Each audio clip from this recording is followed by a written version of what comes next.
Valério Arcari, tudo bem? Palmeiras venceu esse fim de semana ou não? Não sei. Empatamos, 1-1 com o Ah, Bragantino. Em ah, casa, mas foi com muita dignidade. tá bom. Isso para começar a semana. Me parece, Valério, que a semana, finalmente a questão econômica vai ingressar com relevo na semana, né?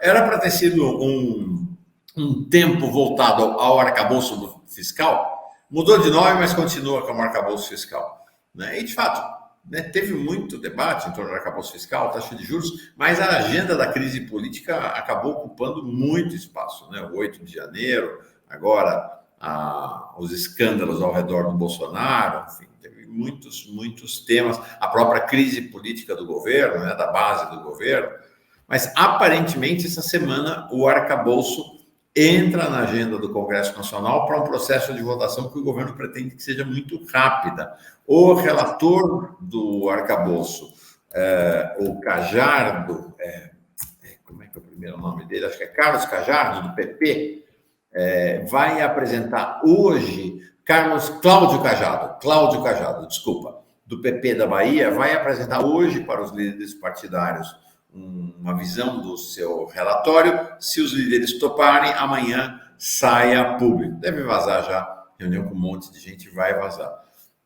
Como é que se prevê agora essa centralidade, finalmente, do tema do arcabouço ocupando a agenda do Congresso? Bom, Baldo, eu penso que o arcabouço, que é a nova regra fiscal, digamos assim, né?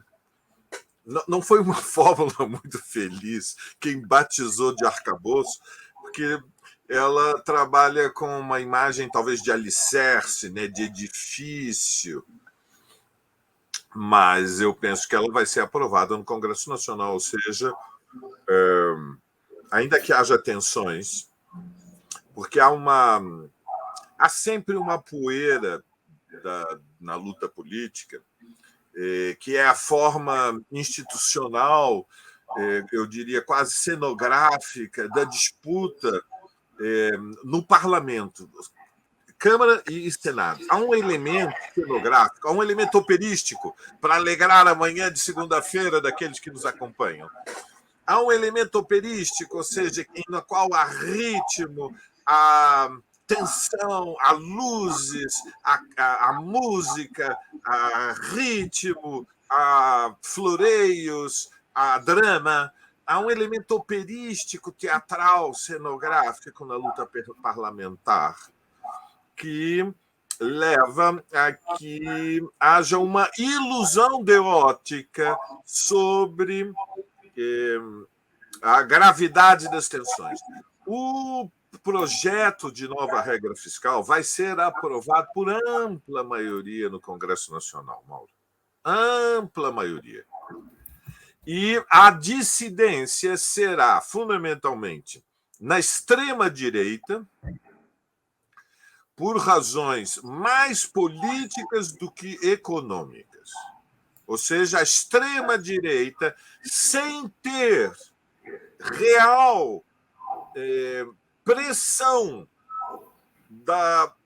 de frações burguesas, mas como um movimento de retórica política para ocupação de espaço, vai apresentar emendas radicais no sentido de reduzir todas as margens de investimento do Estado, ou seja, a extrema-direita vai apresentar emendas que serão a expressão do seu discurso político. O seu discurso é menos Estado. Democracia é cara demais.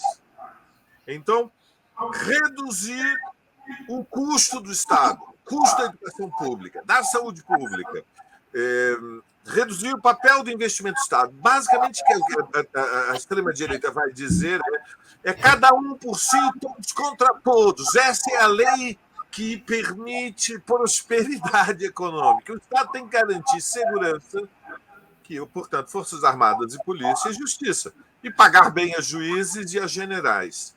E no que remete à educação, cada um vai procurar a educação que quiser, cada um vai procurar a saúde que quiser, cada um vai procurar enfim, todos os serviços públicos, aquilo que quiser, previdência social, comprem apólices de seguro para a velhice, cada um que se vire. Então, eu creio que a extrema-direita vai fazer um discurso retórico, Mauro, duro, dizendo que a ameaça da inflação, quando nós já estamos com a inflação próxima a 4, estamos próxima já do centro da meta, ou seja, a inflação já está no limite da meta, vamos dizer as coisas como são, já está no limite da meta, se aproximando do centro da métrica. E a extrema-direita, que está no Partido Liberal, mas não está só no PL, ela tem, como nós sabemos, representação dos republicanos, no próprio PP, que é o partido do Lira, vai haver vozes desafinando o coreto da ampla maioria do Congresso Nacional. Por quê? Porque o arcabouço fiscal elaborado pela equipe do nosso Haddad é basicamente um teto de gastos com redução de danos. É uma transição muito gradual e lenta para garantir superávit fiscal, que é a religião do Fundo Monetário Internacional, do Banco Mundial, do establishment, ou seja, dos setores que são maioria dentro das instituições que oferecem consultoria ao capitalismo mundial, é a busca do superávit fiscal, ou seja, o Estado tem que ter uma capacidade de garantir a rolagem da dívida sem transtornos, e isso passa pela busca do superávit fiscal, manter metas de inflação controladas e a moeda conversível com um câmbio flutuante sem que o Estado faça muita manipulação do câmbio. Então, esta orientação ela é amplamente majoritária no Congresso Nacional. Ela depende fundamentalmente, para não nos condenar a um crescimento lento, que infelizmente é a hipótese mais provável, Mauro. Lamento ser, digamos, realista ao extremo, não diria pessimista, eu não tenho inclinações melancólicas. O marxismo melancólico, desde jovem, me afastou. Você sabe que eu só fui ler Sartre já na vida adulta, porque a melancolia existencial da obra do Sartre. Primeiro eu vi uma peça de teatro, como todo jovem, aquela visão do mundo, e um pouco o cinema francês, né, que era diálogos tão inteligentes e fins trágicos. Aqueles finais trágicos dos filmes franceses eram a herança da influência existencialista. Os personagens com os quais a gente tinha empatia ou morriam dramaticamente, ou mergulhavam em uma depressão sem saída. Mas, voltando ao fluxo principal, tudo depende, evidentemente, do aumento da receita e... Mas, Valéria, deixa eu te perguntar, me parece que nós vamos ter dois movimentos acontecendo no Congresso essa semana, né? Esse setor da extrema-direita, que eu não sei se estará restrito só à extrema-direita, que vai buscar apertar os ferrolhos ainda mais. Né? Então, está se falando lá numa emenda do PP para criminalizar se sair da meta, né? Tornar aquilo que é exatamente colocar o governo Lula nas cordas.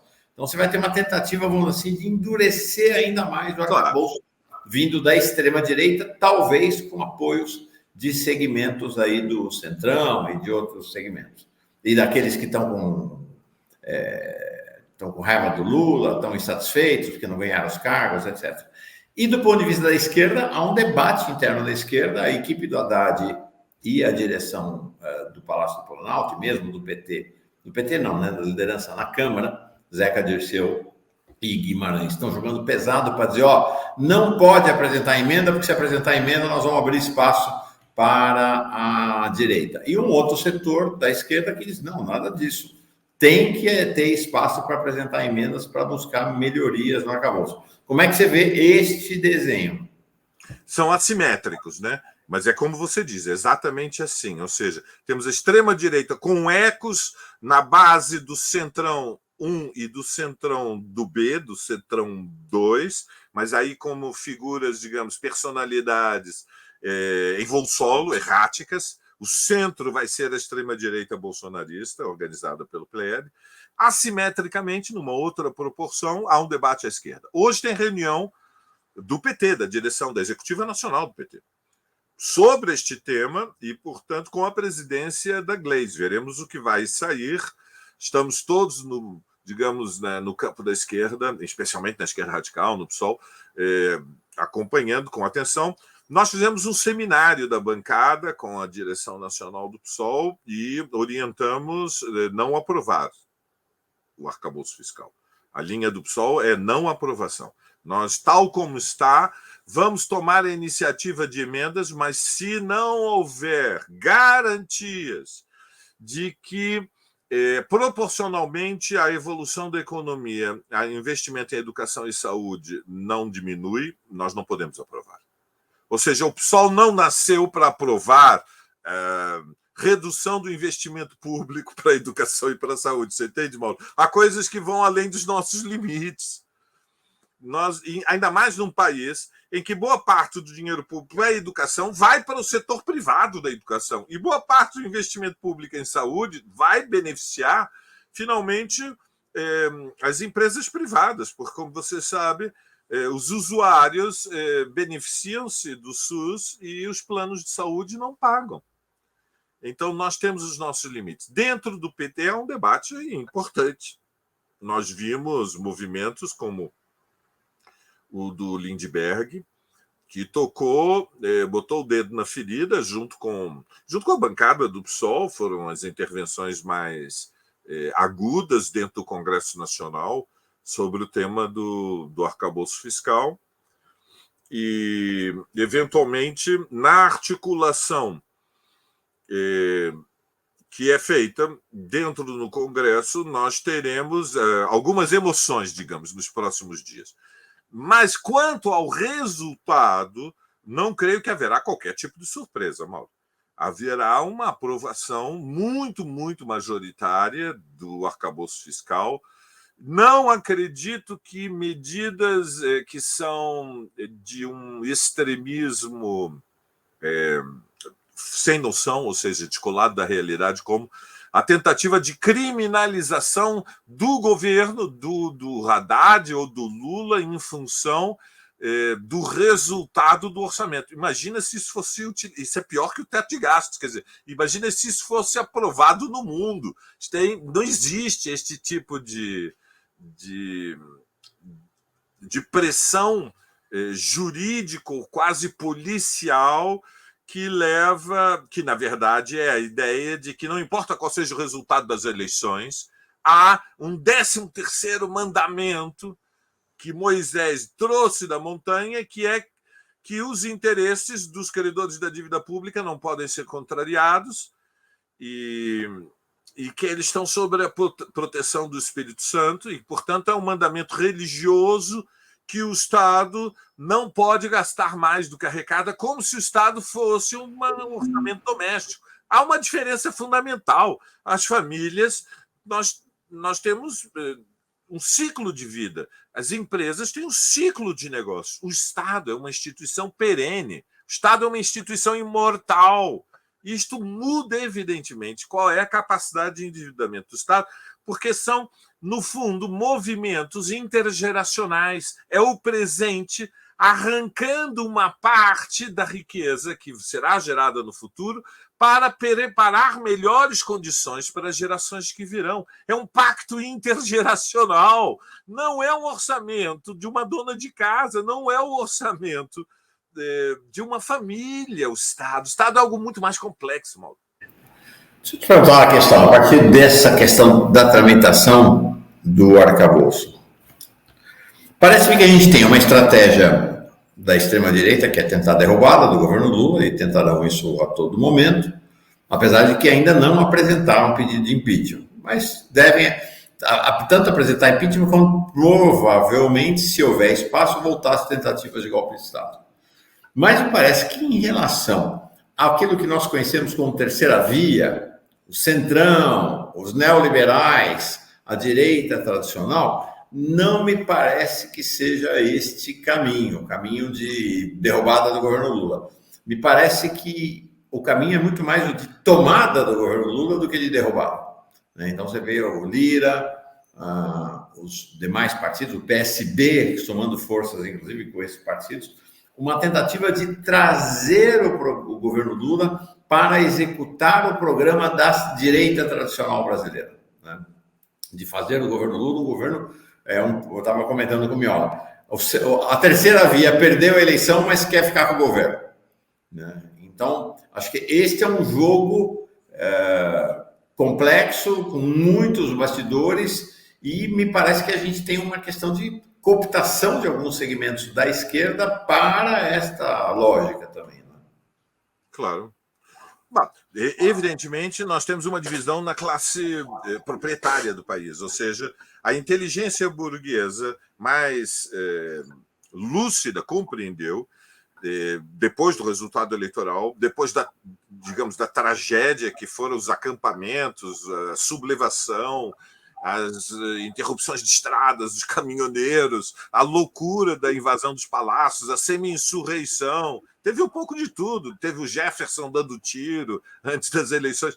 Nós tivemos, mais uma vez, um desdobramento da extrema-direita com elementos insanos e carnavalescos ao mesmo tempo. Evidentemente, isto produz mal-estar no núcleo duro da grande riqueza, que faz a aposta de que é possível, pela pressão política e social, para garantir a governabilidade a frio, sem tensões, repacificar o país, desde que o governo, liderado pelo PT, encabeçado pelo Lula, assuma o programa do ajuste liberal, com compensações sociais, mas preservando no fundamental a ideia de que o capitalismo periférico brasileiro, para voltar a crescer com uma média histórica sustentável, ou seja, entre 3% e 5%, que é o que permite a contenção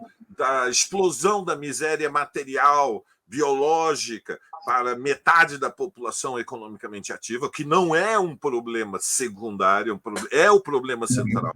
O problema dramático do Brasil é pobreza extrema associada de forma indivisível com a desigualdade social. Então, há um plano estratégico que é atrair capital estrangeiro, garantindo que há paz social e estabilidade institucional, com um crescimento que não será chinês, não será asiático, mas um crescimento que permite um superávit fiscal e um mínimo de distribuição de renda focada. Então, este plano é que o governo de esquerda seja um governo de centro. Bom, nós vimos o que aconteceu na América Latina ao longo, justamente, dos últimos anos. Ao longo dos últimos anos, Mauro, toda vez que a esquerda foi tentar fazer governo de centro, abriu espaço para a volta da extrema-direita. Exatamente, Mauro. Esse que é o drama. América Latina não é Europa. Não, nós não temos tempo. Não podemos dizer às massas: esperem, sejam pacientes, acreditem no Haddad. Uma esquerda responsável tem que ter urgência histórica, tem que compreender, observando as sociedades vizinhas, compreendendo que há proporções, mas olhando a Argentina. Olha o drama da Argentina com o governo Hernandes. Olhando um pouco mais de um ano de administração do Boric e da Frente Ampla em coalizão no governo chileno. Tendo na memória o que aconteceu conosco mesmo, certo? Houve 13 anos do governo do PT. Nós estávamos distraídos, não aprendemos nada com o golpe. Não aprendemos nada com o golpe. Estamos distraídos historicamente. Eu entendo que jovens que chegaram à vida adulta agora olhem para 10 anos atrás como, sei lá, a minha geração chegou à vida adulta e olhava o golpe, eu via o que o meu pai dizia sobre a experiência de 64. Mas, sinceramente, é evidente que na América Latina, de conjunto, quando nós pensamos em escala histórica, nos últimos 20 anos, nós temos um desafio que é inadiável, ou seja, é preciso enfrentar de forma corajosa a desigualdade social. É preciso garantir que amplas massas que estão no estágio da miséria biológica e cultural, em poucos anos, elevem de forma qualitativa o seu padrão de vida. Isso significa ter que subir o salário mínimo, tem que garantir casa própria, tem que fazer reforma agrária. O programa varia de importância cada um dos elementos dependendo do país, Mauro. Chile é uma realidade, a Argentina é outra, o Brasil é outra. Nós temos que também ter consciência que o conflito social ele produz tensões, então tem que agir sobre as Forças Armadas. Nós temos que nos proteger de garantias de que as conquistas democráticas, as liberdades democráticas estão de pé. Mas não é legítimo, quero ser claro, Mauro, não é legítimo, estamos começando a semana, segunda de manhã, não é legítimo dizer para as massas, aguentem firme, porque o salário mínimo vai subir R$15 este ano, mas nós temos que defender a democracia. Porque a democracia é uma coisa linda. E a democracia é o Lira na presidência da Câmara dos Deputados. E vocês aguentem firme, R$15. Aguentem firme aí, mais um ano, R$15. Mas nós temos que respeitar, por quê? Porque o Lira botou um pernambucano do PSB para ser a liderança de um dos blocos do Centrão. É o mágico do Congresso Nacional. Nós não podemos dizer isso às massas. Nós temos que dizer para as massas algo que seja plausível. Nós não podemos prometer os vales do leite e do mel, que são messianismo bíblico, digamos assim. Muito inspirador, mas é a ideia da justiça e da felicidade humana. Não pode ser demagoga a esquerda. Tem que dizer as coisas como elas são. E as coisas como elas são duras. E dureza significa, concretamente, dizer que para que o Estado tenha um orçamento que seja capaz de alavancar, fazer alocação de recursos para impulsionar grandes obras, construção civil e tirar, pelo menos, num espaço de um ano, metade dos 9 milhões que estão no desemprego, 4 milhões no desalento, das suas casas e colocá-los na atividade produtiva, nós temos que dizer, para fazer isso, nós vamos ter que discutir duro com os credores da dívida pública. Não é razoável que metade do orçamento da Receita Brasileira entra de impostos no cofre do Tesouro Nacional e sai metade para pagar a rolagem dos juros da dívida, 13,75%, com uma inflação em torno de 4%. Alguém tem que perder para que muitos possam ganhar. Então, o Lula tem razão quando ele fala contra o Banco Central, mas é preciso, além de reclamar, tem que dizer que o mandato do presidente do Banco Central é uma das aberrações que nós herdamos do período do golpe. Tem que tirar as conclusões desses últimos 7 anos. Nós não podemos partir da premissa que tudo bem, aqui foram feitas violências brutais contra as liberdades democráticas, mas nós não somos gente zangada. Nós sabemos perdoar. O que passou, passou. Foi legalizado depois pelo Congresso Nacional, então nós não mexemos. E a partir de agora, para frente... Não, houve golpismo. Não é legítimo. Não é razoável. A autonomia do Banco Central num país semi-periférico como o Brasil. Estamos onde? Na Suíça? Mas que brincadeira é essa? Nós estamos na Suíça? Nós não estamos na Suíça. Nós estamos no Brasil. Acho que talvez uma questão, Valério, é olhar... Acho que você está trazendo um tema interessante, que é me parece que a gente tem uma tendência em segmentos da esquerda de olhar para 2016 como um evento. Teve um golpe, a Dilma foi removida, mas aí, mais ou menos de um jeito ou outro, a vida continuou. Não continuou. Né? Acho que a gente talvez não tenha estudado em detalhes as mudanças estruturais que o golpe propiciou no Brasil. Né? O país pós-golpe é um país completamente diferente, né? É outro país, tem que ter uma revogação da obra destruidora, ilegítima, ilegal, que foi produzida no país num movimento de ruptura institucional. Veja, eles passaram 40 anos depois do fim da ditadura, passaram 20 anos da ditadura dizendo: a esquerda quer a guerra civil, a esquerda quer o comunismo, a esquerda prepara a revolução. E aí eles eles fazem a revolução para impedir a revolução. É um discurso completamente insustentável, injustificável, indefensável do ponto de vista histórico, o discurso da extrema-direita, para legitimar a contra-revolução e o golpe de 64. Nós fizemos a revolução, porque senão os trabalhadores e a maioria pobre fariam, então, em defesa da propriedade privada e da riqueza e dos brancos, e dos homens machistas, enfim, em defesa do patriarcado e do racismo e da propriedade privada, demos o golpe. Depois veio o regime, conquistamos as liberdades democráticas numa luta duríssima, em que os melhores filhos do povo sacrificaram as suas vidas, e dentro do período democrático, o discurso que é, digamos, invariável, por parte da classe dominante, é que as massas populares têm que ter paciência.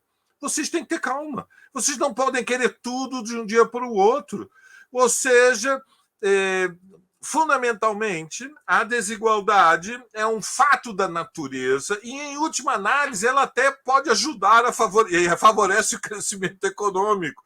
E, portanto, é cada um por si, todos contra todos, e a função do Estado é proteger a estabilidade da moeda e a ordem jurídica e legal, garantir que os fazendeiros não se preocupam com o MST, garantir que os industriais não se preocupam com greves, garantir que os bons negócios da educação privada e da saúde privada não são afetados e que o apartheid social continua, que 30 milhões de meninos e meninas das camadas médias vão para escolas privadas e particulares, que 45, 50 milhões têm planos de saúde privados. É basicamente uma ideia de que o governo entra, o governo sai, entra a centro-direita, sai a centro-esquerda, mas no fundamental nada muda. Muito bem, o que nós aprendemos na América Latina é que este tchá-tchá-tchá de centro-direita, centro-esquerda é o ritmo de um baile que a maioria da população não quer mais ir assistir. E é por isso que crescem na Argentina figuras como o Javier Milei, que é um libertário anticomunista, uma espécie de vanguarda ideológica de uma contra-revolução liberal e implacável que privatiza tudo menos o exército, que não é verdade, porque no programa deles, no final, vão privatizar até o exército. Crescem figuras como Cast no Chile, que é espantoso, porque é um pinochetista nostálgico. Um pinochetista, Pinochet! Veja, Pinochet não foi condenado pela esquerda. Pinochet foi condenado pelas cortes do Estado espanhol. Ou seja, é um monstro do século XX que entra na galeria das aberrações políticas com Mussolini, com Hitler. E, finalmente, nós temos no Brasil o Bolsonaro, que ainda nem sequer foi a julgamento, aguarda, depois de férias na Disneylândia, o desdobramento de investigações, e nós nem sabemos se ele vai perder os direitos políticos, quando é evidente que, depois de 4 anos de golpismo, tudo que já foi acumulado vai na direção da prisão do Bolsonaro.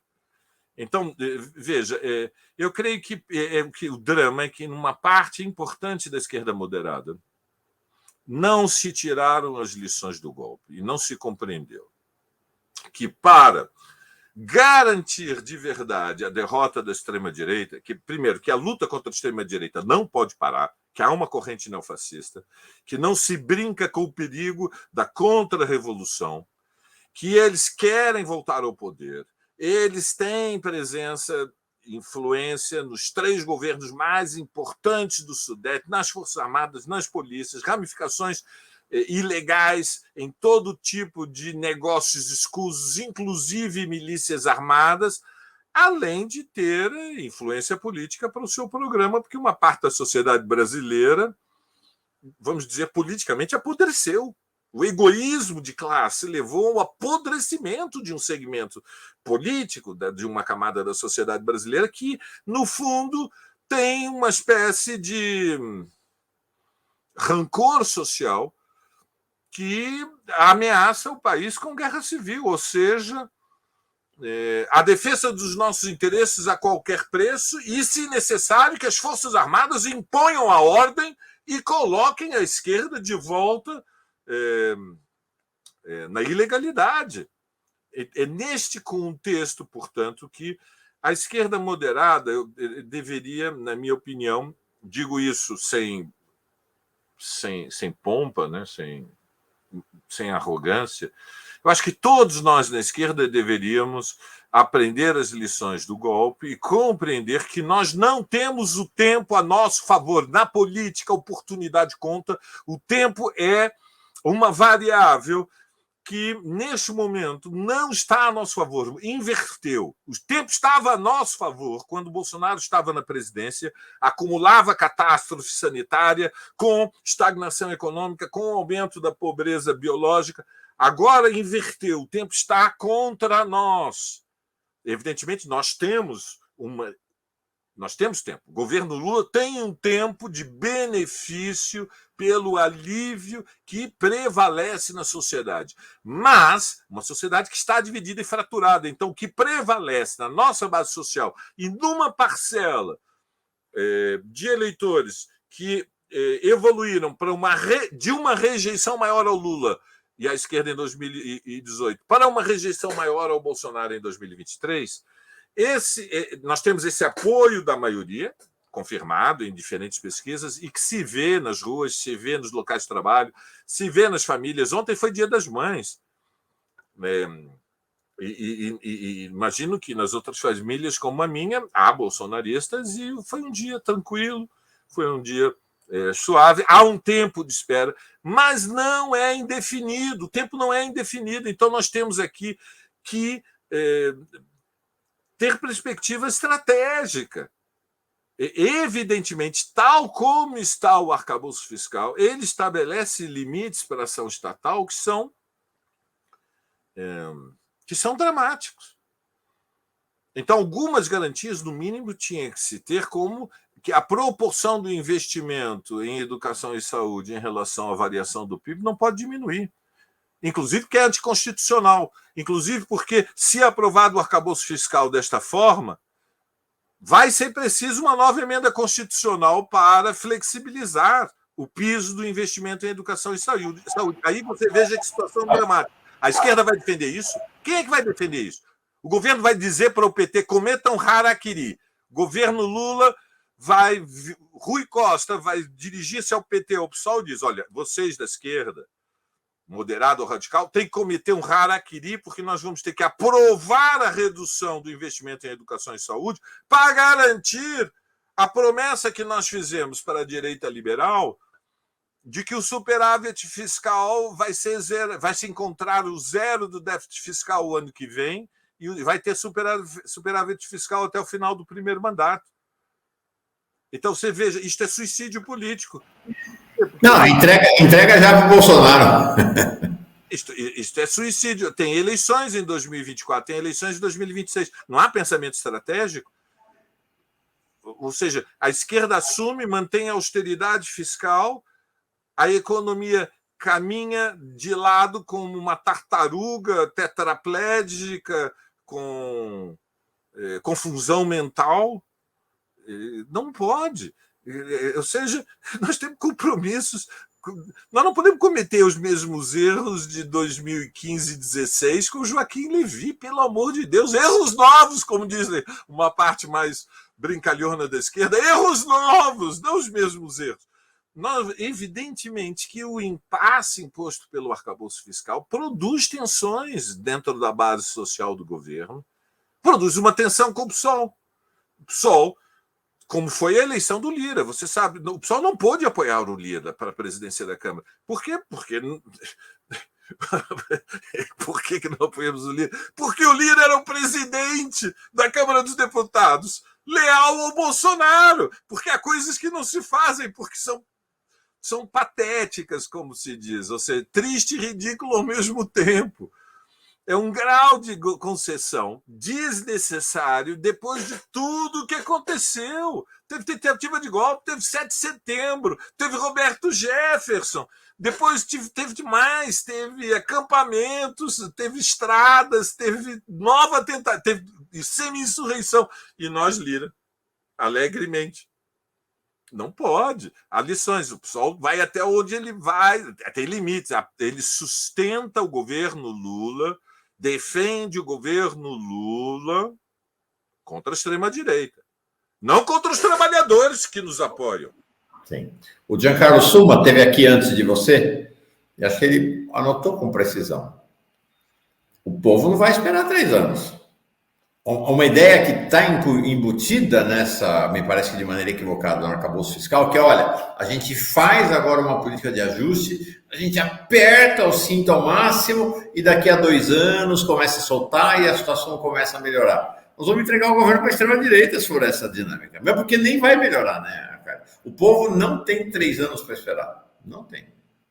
Isso, nós temos urgência histórica da América Latina, não somente do Brasil, aprendemos as lições do Chile e da Argentina.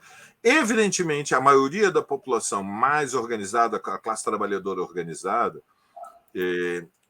tem, e o povo pobre, portanto, nós temos uma maioria no povo que compreende que a transformação do Brasil é um processo. O povo compreende, o povo tem muita tolerância, mas tem limites. E veja, a nossa influência política maior é um setor minoritário da população. É minoritário.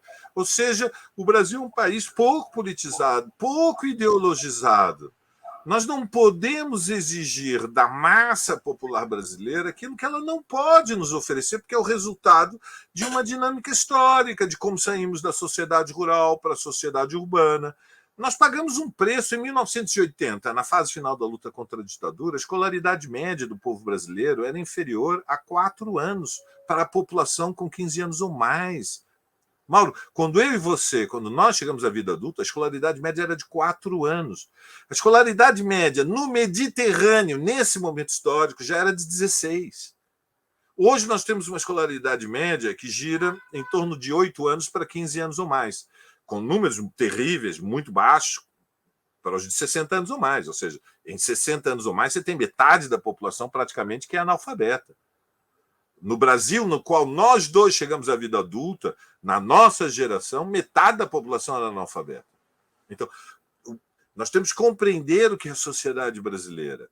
É uma sociedade com níveis de politização muito baixos, que não tem interesse, não tem paixão por visões ideológicas do mundo.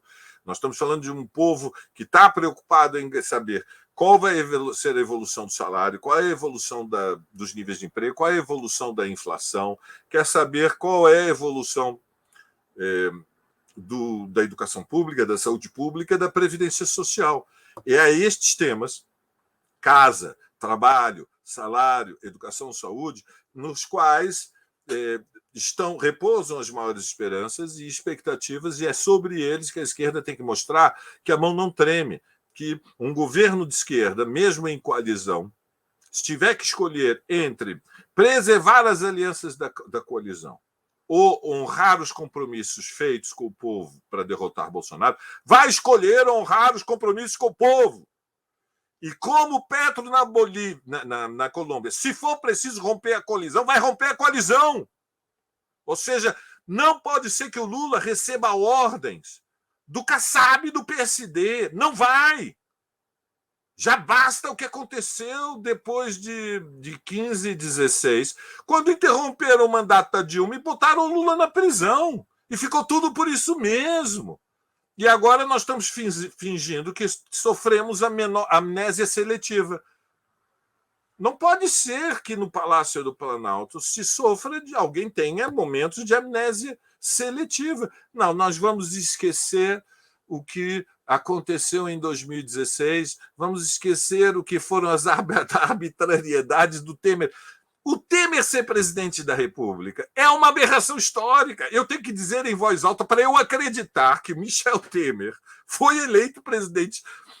Não foi eleito, assumiu o mandato totalmente ilegítimo por causa de um golpe conduzido por um maníaco que está na prisão, que estava na prisão até anteontem, que é o Eduardo Cunha, que é um criminoso político.